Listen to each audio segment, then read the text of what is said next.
Ladies and gentlemen, please give a warm welcome to Arizona's leading expert on bullying, Rhonda Orr. Hello again, and thank you for being here. One of the reasons that we are here is we have a new campaign, and the name of our campaign is Why Not? To be able to say that we are the city throughout the nation that has the least amount of bullying going on and the most civility. Now there's a lot of students. When I tour around, and we've been talking to several different schools, and I speak to the juvenile detention schools, and I'll ask what civility is, and here's the answer I get: be nice. Okay, I don't subscribe to the t-shirt slogan of be nice. That to me means nothing. I came up with our program, Triangle of Triumph. So let me just explain a little bit about what the Triangle of Triumph is. As you can see over here on this triangle, on one side it says victim. Okay, you do not have a choice to become a victim. You don't have a choice to become a victim. But listen very carefully. You do have a choice not to stay a victim. And that's really, really important. Because I'll go around, and sometimes kids are in denial about even being a victim, as if it's their fault. There is so much shame and blame centered around being a victim. And so kids take on that responsibility. And they start to feel. Can you hear me without this? Yes. I have a pretty big mouth. So you know what? I'm not going to use it. Being a victim is no one's fault. It's not something that you choose to be. So when we start with that side of the triangle, the first thing that has to happen is that you have to allow yourself to say, yes, I was a victim. But that means somebody did something to me that I did not want them to do to me. And by saying that to yourself, you start with the five factors of grieving. Someone who has been a victim needs to do two things before they can move on to the next stage. They need to go through every stage of grieving being a victim. That means denial. You have to admit that you are a victim. That means that you also have to go through anger. You have to learn how to deal with anger, and I'll talk a little bit more about that. It also means that you have to start realizing that you're bargaining. You're bargaining with all kinds of people. That's where the people-pleasing part of our natural instinct comes into play. So all of the grieving process has to happen. Something that I really like, that I teach in our leadership academies and throughout the tour that we've had through Arizona, is to say, if you learn a few things to deal with being a victim, you will start realizing that you don't have to stay one, that you are worth more than that. And so one of those things that I happen to think works very well is having different physical gestures. So everybody take your fingers, and I want you to press your fingers together as hard as you possibly can. 1001, 1002, 1003, 1004, 1005, 1006, 1007, 1008, 1009, 1010. Shake it out. Did you feel a release of some adrenaline? Just say yes, and we can go on. Okay, it helps to release some of that adrenaline. So a lot of the anger, a lot of the fear that you experience as a victim. Another one is to actually chop wood. Pretend that you are chopping wood. When you do these types of things, these physical gestures, you start to reduce the physiology in your body. You don't have the same kind of adrenaline. And you start to, just like working out, when you work out and you reach a certain point where you feel like, okay, I feel so much better about myself every time I do something physical, because it changes your body chemicals, and we all know that. So being a victim, that's the first thing you have to do. You have to do the 5 steps of grieving. Then the second thing that you have to do after you've decided that you have been a victim is you have to say, why would I want to stay a victim? Because that's a very important question. Why would anybody want to stay a victim? Anyone want to answer that? Why would anyone want to stay being a victim? You don't have to fight back. You don't have to fight back. Somebody else does it for you, right? Okay. Does somebody maybe start to nurture you, start to take care of you, do things for you, make you feel loved, make you feel wanted? Believe me, I chose all the wrong men until I married Scott. And this is Scott Orr, by the way, my husband, who is also in Rhonda Stop Bullying Foundation. There are so many reasons that people stay a victim, but the main reason is this. They're too afraid to, number one, admit that you've been a victim and that you have to do something about it, and number two, to not let other people decide for you how your life is going to go.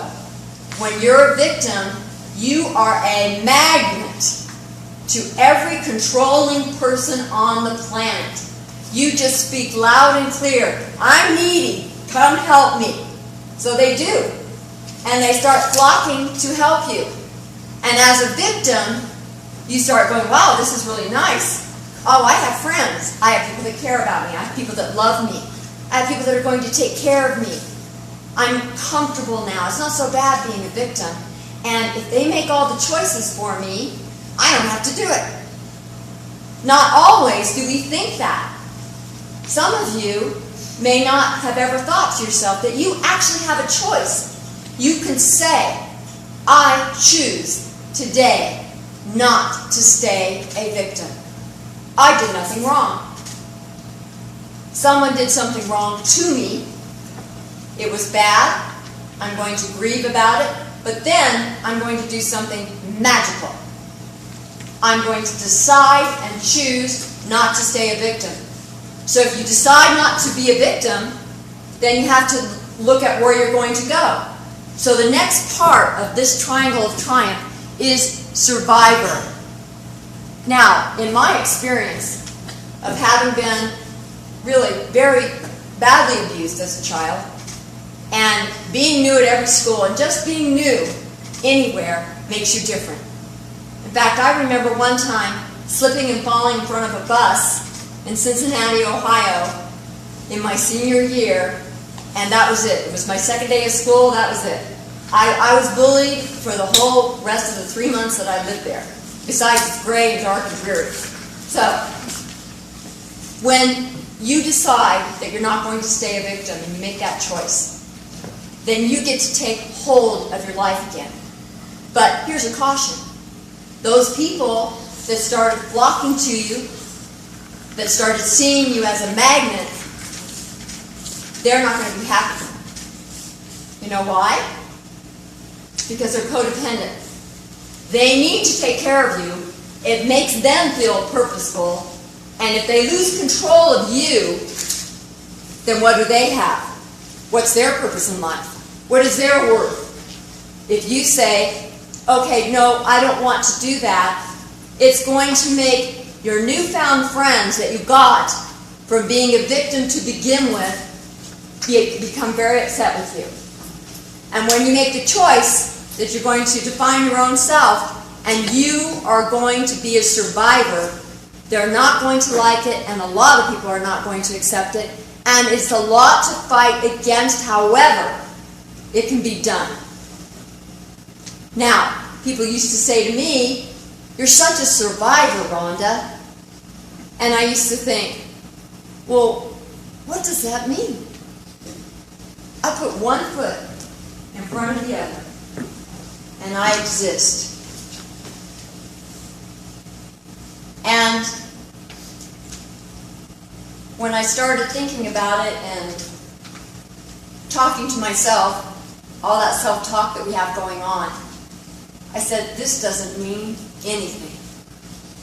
To just exist, to just survive, that's not enough. So that is the journey. That is where you get to start. That's where you say, no one gets to define me but me. No one in your family, none of your friends, no one at school, no one gets to say who you are. Now, that doesn't mean you're defiant. That doesn't mean that you have to become very agitated about it. It simply means that you can stand up for yourself and say to yourself, I can say no to this person. No, I don't think I'll go to that activity with you. But thank you. Always being polite. You can be polite, but firm. We can all do that. And civility is taking your dignity and saying, I am worth something. And I'm going to decide what those somethings are, and I'm going to magnify them. As a survivor, define myself before others do, I'm going to take on that task. But I have to look at how am I going to do that? What's the best way? Because there are many different ways to define yourself. And what I've discovered in having two different nonprofits, I had another nonprofit in California called Stop Child Abuse, Theatrical Organization and Productions. And I produced theater to create funds and awareness for already existing child abuse organizations, such as Children of the Night or Kids Peace. Children of the Night is an organization that helps kids, it was an outreach program that helps get kids who are in child prostitution off the streets from ages 11 to age 17. Kids Peace is for abused children. So I did those types of things. I became a single mom after waiting for 5 years to have my son, going through all kinds of operations. And I put him on my hip, and I ran around, and I produced theater for 3 years until he was 6. And then he was in school, and I was a corporate executive. I learned that if someone is a bully in their younger years, and no one stops them, but they don't stop themselves, they become a corporate bully. They become an adult bully. So, I soon realized that I could not do all things. So I said, when my son grows up, and he's out on his own, so now he's 26, and he's in the film industry in LA, much to my chagrin. But he's doing well, and I decided to go ahead and start another nonprofit. And I looked around at what was going on for bullying. And I saw mostly stories. People have stories about their own personal story. I have my own personal story too. But I said, there has to be so much more to it than this. You can't just say, be nice. You can't just tell your story and hope that it will help inspire somebody else. You have to have something that is meaty, that you can do, that's tangible, that will make a difference in how you behave and how you respond to others in your life and what you do with your life. So these 5 C's are what I discovered helped me to become the leader I want to be. Civility, number 1. What does civility mean? It means being able to look at somebody in the eyes. It means having the ability to say, I'm sorry. It means saying please and thank you. There are so many kids, and I write a column called Dear Rhonda and Dr. Sherry. And 70% of the letters that are written to myself and Dr. Sherry L. McDonald. Dr. Sherry L. McDonald is a therapist in California. So she and I started writing this column together about 5 years ago. And 70% of everything that we receive are letters about cyberbullying. All social media has to be managed. And there are so many ways that anyone can get around the way you manage it. My personal belief is that kids should have a very limited amount of time on social media, and you should be able to look at every single thing on their phone and any other device that they have. Now, what does that do when you're at school and somebody else has something that is, I would call it a weapon sometimes if it's used wrong, and they have a cell phone and they're looking at something else? Civility is to say to someone, "No, thank you, that's not for me," and walk away. You don't have to get angry. You don't have to judge. You judge your own self. You don't compare yourself to somebody else. Civility means that you have to have that kind of discipline to say, I'm not going to judge everybody else. I'm going to worry about how I am behaving, because that's going to make me realize how much worth I really have. And if I am civil, it will catch on just as much as any other type of behavior. In fact, last year, the joking had become so bad with kids that we had a campaign called JK Does Not Make It Okay. So every school I go to, and let me ask you this, how many of you kids have had anybody say to you, "Oh, I was just kidding"? Anybody? "Oh, I was just kidding"? "Oh, I didn't mean it." Did they say that to you? So it's not necessarily that they say JK anymore, but they say, "I was just kidding. I didn't mean it. Oh, don't be offended. Oh, you're so sensitive. Oh, that didn't mean anything." Those are excuses by other people. First of all, don't you use them, because it's not the truth. And don't let anyone else do the same to you. So civility means that you get to take control over what you look at, how you act about it, and gossiping. If we could stop gossiping, it would change the entire world.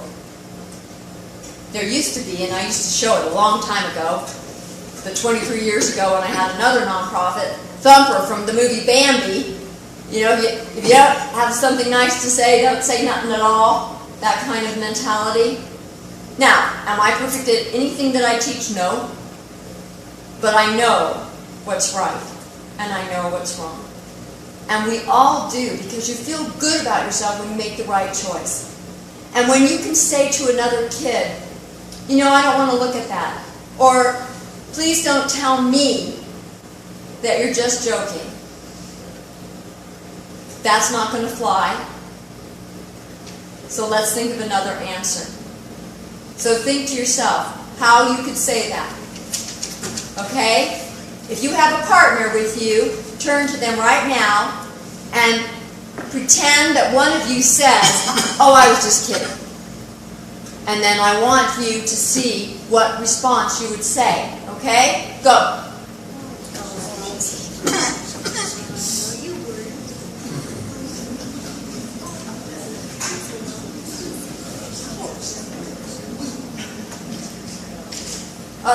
Okay. How many of you kids feel like you could say to someone else, "No, you weren't"? But that's okay. Good. Give them applause. Thank you. I love to see you. Big arms up. Yes, good for you. Because you can be nice, you can be non-judgmental, but you can still stand up for your worth, and you can still say, "I'm not making a choice to do that. That wasn't funny to me. If it's not funny to me, it's not funny." Okay? Because the thing that most kids do because it's somewhere along the line, we have lost our ability to communicate. So part of our program is called Communicating with Class. And I'll go over that in a second.